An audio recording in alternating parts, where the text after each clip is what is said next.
idealisme itu kita harus berbarengan juga sama bisnisnya. Itu gue kasih file editednya dia malah komplain. Mereka tuh kayak nggak tahu tren pada. Gue bisa bikin seperti yang lo mau, cuman itu bukan karakter gue. Untuk fotografer, kan seni itu main behind the gun yang paling penting. Kak boleh nggak kalau di foto aku kelihatan lebih langsing? Kita tuh. yang ini yang kurangin. Wedding Podcast.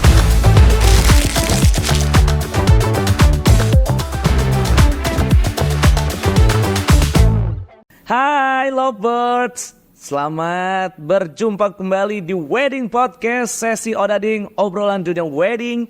Kalau kemarin-kemarin kita sudah menghadirkan catering, sudah menghadirkan wedding organizer, wedding planner. Nah mungkin vendor yang ini yang lovebirds nanti-nantikan ya. Telah hadir tentunya di samping saya vendor dokumentasi yang sudah berpengalaman selama 10 tahun, and please welcome Fishoot Photography. Hey. Halo. Kita sehat ya, kita anak band gitu. Dari tadi gue anak band. Iya ya. By the way, fun fact, kalau gue tuh manggil ini Faye, tapi nama asli Faye. Nama asli gue Steven. Gini. Oke, langsung. Tapi itu gini ya. Kenapa? Karena semua MC manggil Faye. Ternyata Steven ya. Vendor Bogor kenal gue Faye. Nama gue Steven. Karena banyak nama Steven itu cukup pasaran ya. Oh, kayak Asep ya. Dan gue punya nama kecil ya. Akhirnya nama orang tua gue panggil gue Faye. Ya, akhirnya sekarang gue memperkenalkan diri gue Faye. Oh, oke baru. By the way nih, lovebirds, mengingat kita ngobrol dengan salah satu ini vendor semuanya penting. Dan ini pun sangat penting juga pastinya ya. Namanya dokumentasi dalam sebuah event, ya apapun itu acaranya, ini sangat penting sekali. Baik berbentuk foto ataupun video ya. Nah tapi dari masa ke masa nih, Ave, tren dari fotografi di era sekarang tuh seperti apa sih? Kita bicara tren dunia wedding ya, fotografi. Sebenarnya kalau setiap masanya itu punya style masing-masing. Oke. Tapi kita bicara masalah tren terkini aja kalau. Oke. Nah sekarang tuh kayak ada blurred action. Jadi ya kita menggunakan slow shutter yang gambarnya tuh agak sedikit kabur. Oh. Dengan permainan cahaya. Terus ada direct flash. Gitu. Terus dia juga punya messy grainy. Itu tuh emang sekarang agak sedikit cenderung kita kayak kembali ke zaman dulu lagi. Oke. Penggunaan disposable kamera. Jadi sekarang banyak banget genre yang bisa diangkat.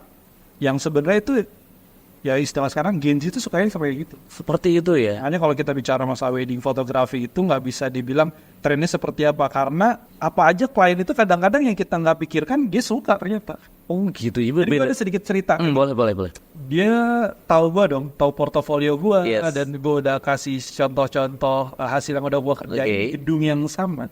Dengan style yang sama. Nah gitu, ketika gue ketika sudah jadi eventnya dia, tuh gue kasih file editednya dia malah komplain. Wow. Yang gue bikin bingung, lu kenapa baru sekarang ngomong seperti itu? Dan tahu gak, itu dia yang tadi gue bilang tren-trennya kayak messy blur, terus slow shutter, terus direct flash. Itu dia malah anggap itu tuh lu gagal, lu salah lu. Oh, mereka tuh kayak nggak tahu tren padahal. Kayaknya gue nggak suka deh sama tren seperti ini. Sedangkan dia ngeliat di portfolio gue ya seperti itu padahal ya. Ada juga berarti klien-klien yang seperti itu. Yang belum tentu tren terkini pun dia nerima. Mungkin bagi dia foto yang lurus-lurus aja, foto yang clear, biasa foto aja yang benderang itu. Tapi ada juga emang banyak kan sekarang justru kliennya emang yang agak sedikit yang tadi yang gue bilang tren kayak gitu. Mereka suka yang sedikit misterius, suka yang ada sedikit underexposed, lebih grainy, terus gambar itu agak blur dan nggak jelas. Justru sekarang emang lebih banyak kayak gitu. Oke. Kalau seperti ini nggak sih apa yang maksudnya si lovebirds ini sebelum event ini kan namanya foto kan momen nih, nggak mungkin. Bisa nggak kita ulangi lagi acaranya? Kan nggak mungkin ya. Nah ini untuk mengamankan hal-hal ataupun mungkin yang ya jangan sampai kejadian lagi di event selanjutnya, ini baiknya lovebirds itu seperti apa? Sebenarnya kalau di wedding fotografi sendiri kita akan bikin klasifikasi. Misalkan di 70-80% itu fotonya pasti aman. pasti kita tahu lah keinginan. Gak mungkin semuanya itu ngikutin tren. Akan bosen dan jenuh. Oke. Di 80% itu pasti kan kita bener-bener fotonya yang clear, yang jelas, yang tanpa ada efek-efek apapun. Paling yang kita kesesuaiin sama color tone-nya kita, karakter dari fotografer sendiri. Gitu. Tapi kalau misalnya kita mau mengulangi lagi, ya itu kayak nggak mungkin. Ya nggak mungkin ya, betul. Dan yang pasti, lu tuh pasti akan dapat gitu. Dapat porsi yang fotonya itu emang bener-bener udah oke. Nah, tahu kenapa itu klien begitu, dan emang ada klarifikasi juga dari WO-nya juga, emang foto lu udah keren kok, emang itu karakternya lu kayak gitu. Kayak gitu. Mungkin dianya aja kagak. Gitu mungkin ya. Berarti pas di meeting harus diperjelas lagi ya keinginan dari si klien maksudnya. Sebenarnya juga itu sudah diperjelas. Makanya kita ya buat dulu semua mungkin kita sebagai wedding photographer sabar-sabar aja lah. Manut-manut aja kayak gimana. Kadang-kadang memang klien itu nggak sepenuhnya sama apa yang kita kerjakan, sama karya kita kayak. Foto ini bisa dikategorikan seni ya. Nah, dalam fotografi juga, ini Afay menghadapi industri pernikahan ini gimana? Idealisme itu kita harus berbarengan juga sama bisnisnya. Harus bisnis juga ya, industrinya juga ya, Steve? Industri kita harus melihat juga. Nggak bisa juga kita memaksakan klien untuk mengikuti kehendak egoismenya kita. Nggak bisa. Itu juga harus bisa kita mendengarin dia mau seperti apa. Jadi ada contoh kayak begini juga, misalkan klien nunjukin ke gue satu moodboard yang lebih mengarah ke dark mode, kayak begitu. Sedangkan style gue mungkin bukan dark mode seperti itu. Mungkin ada kliennya emang yang sukanya terang benderang dan stylenya gue mungkin yang dark mode, seperti itu. Nah, gue akan menjelaskan ke dia, gue bisa bikin seperti yang lo mau, cuman itu bukan karakter gue, bukan karakternya dari Vshoot sendiri. Ya gue akan mendeliver dia, nih hasilnya akan jadi seperti ini. Lo harus siap buat segala kemungkinan.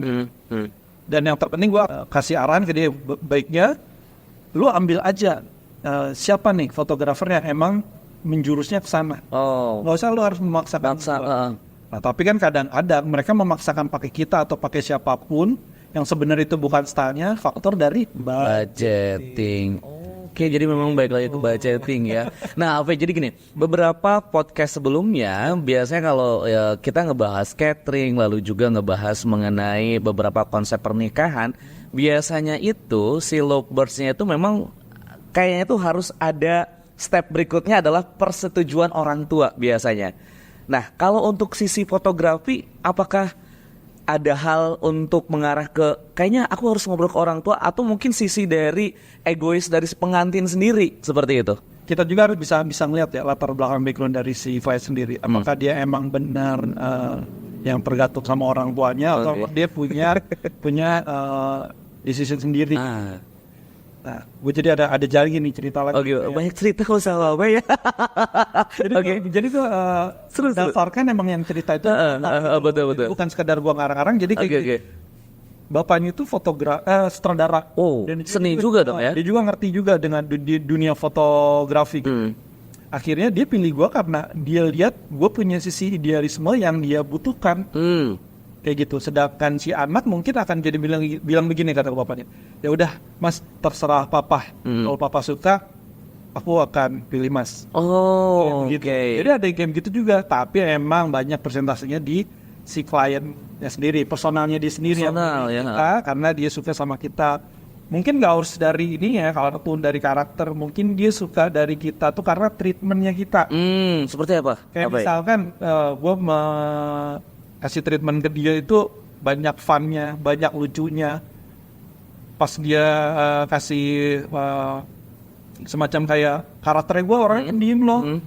Kalau gue tuh orang itu nggak bisa nggak bisa strike pose kayak gitu. Nah gue akan kasih apa ya namanya, kasih treatment ke dia. Oke, tenang aja untuk pose. Mungkin kita bisa bikin candid pose. Mungkin andaikan harus gue pose itu yang nggak akan harus gue koreo gitu. Natural aja.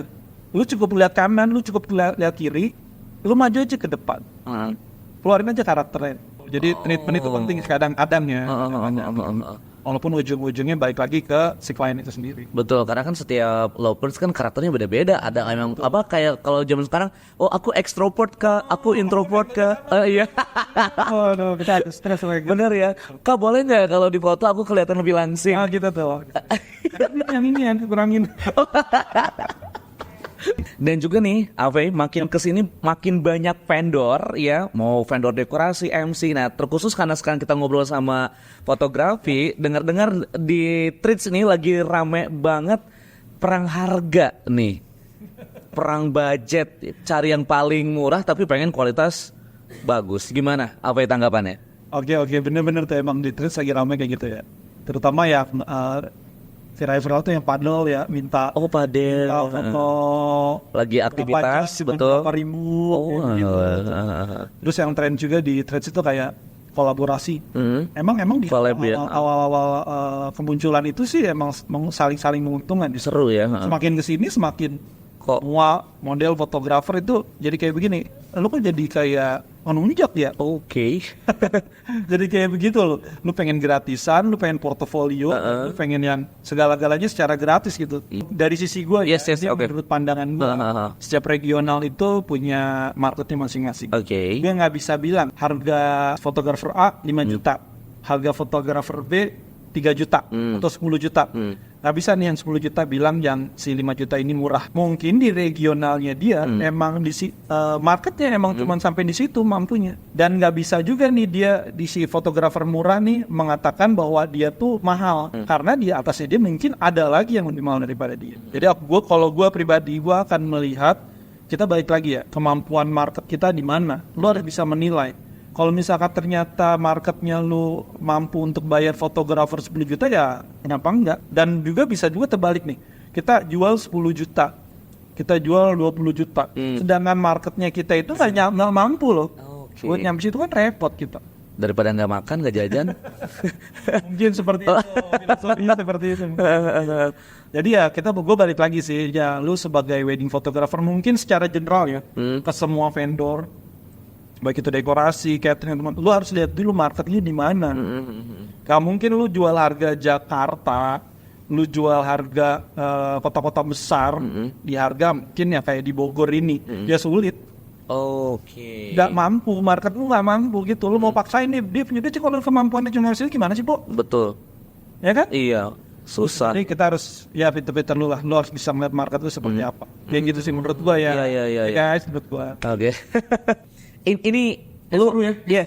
Ini case gua. Ini lu anggap gua orang awam deh. Apa sih yang ngebuat harga misalkan fotografer A 5 juta misalkan, harga fotografer B 10 juta padahal kan sama-sama foto gitu loh. Di lain sisi ya gua tahu harga kamera beda-beda, tapi apa ya hal lain yang ngebuat itu jadi beda harganya? Silakan. Simple banget pertanyaannya sebenarnya. Oh, itu simple guys. Oke.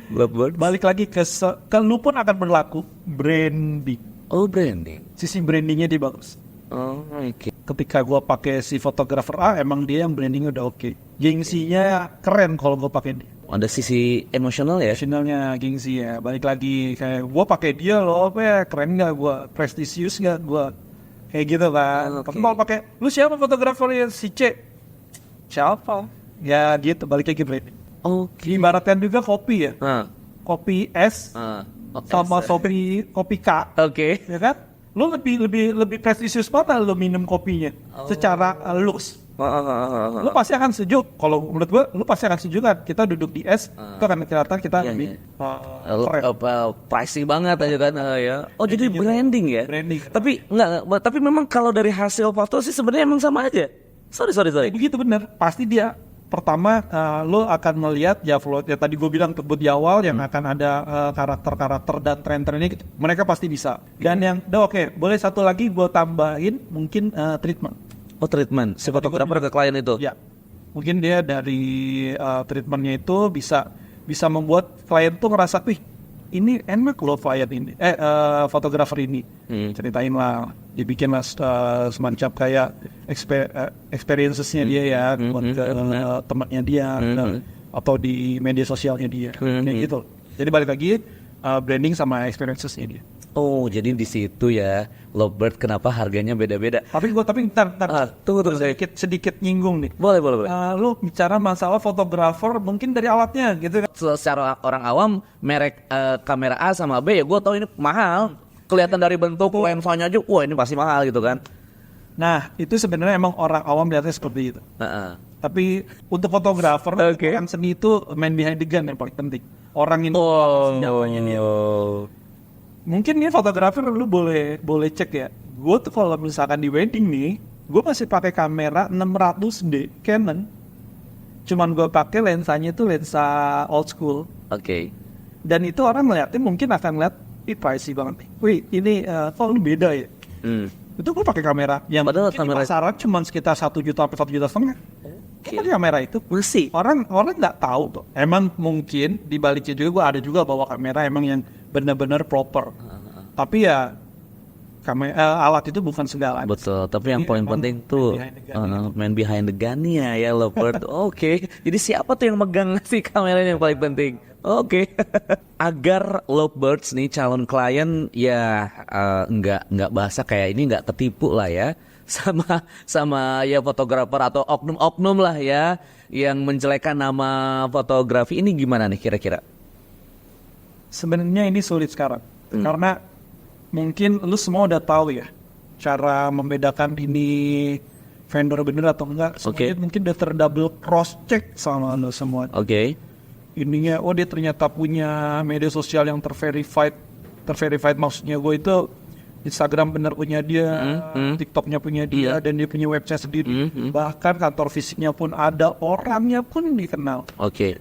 Ya namanya oknum, kadang-kadang mungkin dia bisa bandel. Oke. Kayak gitu kan. Jadi kita sekarang udah sulit ya. Sekarang udah sulit buat kita lihat ini bener atau enggak sih. Tapi gue akan lebih mengarahkan kalau use your instinct aja deh. Wow. Pakai insting ya? Udah insting aja deh, kayak gitu mah. Kalau dia bener atau kagaknya udah balik lagi aja. Karena sulit kita harus langsung menjudge dia. Oh dia ternyata dia begini. Oh dari kata teman gue dia bagus. Wah dari apa sebutnya itu? Vendor-vendor lain juga oke nih gitu. Biasanya kalau dia bikin testimoni, ini ternyata Bisa aja ya. bisa aja dia. Mungkin dia lagi kenapa kan? Oke, betul. Jadi balik lagi aja. Kalian nggak usah khawatir. Semua yang kalian yakinkan itu mungkin sudah tercross-check. Oke. Sudah yakin. Ya udah, tinggal nanti gimana. Insting Insting. ya. Gitu loh birds ya. Dia pasti akan serius kok. Oke. Mungkin kalau misalkan terjadi yang force major, sesuatu yang gak diinginkan, itu kan kita kan Di luar kendali kita juga ya. Oke, berarti dari sekarang lovebirds tuh harus udah bermain insting ya. Ini fotografi juga kan pakai insting. Oh. Oke, the next question is ini Alve, kita kan banyak banget konsep wedding ya. Ada garden party, ada intimate wedding, ada royal wedding. Ini nggak sih Alve tuh punya standarnya sendiri nggak sih? Maksudnya dari Visus itu, oh kak kalau untuk garden party aku harus ada 10 orang nih, ini misal gitu. Nah, ini untuk pandangan dari Visus sendiri untuk amannya tuh gimana? Berapa? Sebenarnya jawabannya singkat deh. Gimana? Wajat. Oh iya juga sih itu kita. Tapi enggak yaudah aman ya. Oke. Kan pasti betul. Gua akan tanya dulu ya, tadi betul kata lu, ini outdoor atau indoor, berapa pax dia. Oke. Terus urgensinya seperti apa? Urgensinya misalkan kayak di rundown-nya, apakah itu mepet dari mungkin dari pemberkatan sampai dari preparation Misalkan oke baik. the next acara, atau misalkan dari akad nikah sampai ke resepsinya berapa lama waktunya. Itu pasti akan gue tanyain dulu. Gue akan rekomendasi betternya lu pakai 2 fotografer, 2 videografer seperti itu. Walaupun sebenarnya paket minimalisnya kita itu 1 foto 1 video sebenarnya tercover. Sudah tercover sebenarnya. Sebenarnya tidak tercover. Tapi kalau bicara masalah akan banyak angle enggak, waktunya akan kejaga enggak. Nah itu gue nggak akan rekomendasi. Baiknya emang harus 2 fotografer, 2 videografer minimal. Mereka akan split timnya. Misalkan yang groom akan dipegang sama satu tim, yang bride akan dipegang satu tim.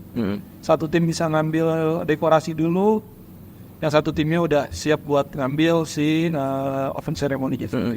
Kayak gitu. Jadi kita tuh akan lihat berdasarkan Kebutuhan dan urgency juga ya. Karena kan sekarang fenomenanya gini loh Apey. Setiap klien tuh nggak tahu kenapa ya. Sekarang fenomenanya tuh suka ngasih mood board gitu loh. Mood board untuk dekor, mood board untuk catering, buat si kliennya, mood board untuk fotografi. Yang pernah gue tahu nih Apey. Oh Kak, ini beauty shoot sebelum akad ya. Tapi nanti akan ada foto dengan bridesmaidnya aku nanti. Nah itu tanggapan Apey mengenai fenomena itu seperti apa? Itu balik lagi juga yang sebelum gua yang udah utarakan akan ada di treatmentnya. Tapi untuk mood board ini gua selalu menjelaskan ke dia ini hanya sebagai guideline. Oke. Kadang-kadang di mood boardnya itu nggak memenuhi standar. Ternyata tempatnya lu tuh keren daripada mood board yang lu kasih. Oke. Yang mood board lokasi itu paling cuma beberapa pose door. Sedangkan tempat itu lu bagusnya itu untuk di wide shot. Karena tempatnya keren, dekorasinya bagus. Sayang banget kita ngambilnya narrow. Begitu, ngambilnya cuma ngambil setengah badan doang. Sedangkan dekorasi, venue-nya keren, interiornya cakep, itu pasti akan ambil yang lebar. Karena akan menunjukkan kemewahan nih gitu. Oke. Mungkin kalau misalkan gue akan lebih mengarahkan mood board yang lu kirim itu hanya guideline aja ya. Hanya biar lu tuh ada patokan buat gue mau dong foto seperti ini. Tapi gue akan lebih menjelaskan ke dia, kadang di lokasi kita akan dapat yang lebih daripada mood board yang lokasi. Oke. Kalau gue sih akan mengarahkan seperti itu. Berarti memang sebagai fotografer enggak oh ya Kak baik jadi enggak main telan-telan bulat-bulat ya enggak ya, harus ngasih edukasi juga ya seperti itu. Ya ini seru banget nih Apey, tapi sorry tuh sih nih kita harus berpamitan. Tapi seperti biasa setiap tamu yang diundang harus kasih closing statement yang nampol banget buat para lovebirds. Silahkan. Gue yang ditampol. Oke. Pakai fotografer yang sesuai dengan budget lo. Oke. Kalau lo ada budgetnya ya pakai dia sesuai dengan mood lo, sesuai dengan apa yang dream wedding lo seperti apa. Oke. Dan kalau misalkan nggak ada budgetnya, lo sadar diri aja. Jangan kebanyakan permintaan. Oke. Ya gimana ya? Kan emang keadaannya seperti itu. Oke. Terima. Sadar diri ya. Oke, sadar diri yang lovebirds. Oke, Apey terima kasih banyak. Sukses selalu, sehat selalu untuk Apey ya. Thank you berat. Oke, Wedding Podcast akhirnya selesai dan terima kasih untuk lovebirds yang sudah mendengarkan dan juga nonton. Semoga apapun yang kita persembahkan hari ini, kita hadirkan hari ini bisa menjadi hal yang bermanfaat untuk lovebirds. Terima kasih banyak dan sampai berjumpa kembali di Wedding Podcast selanjutnya. Wedding Podcast.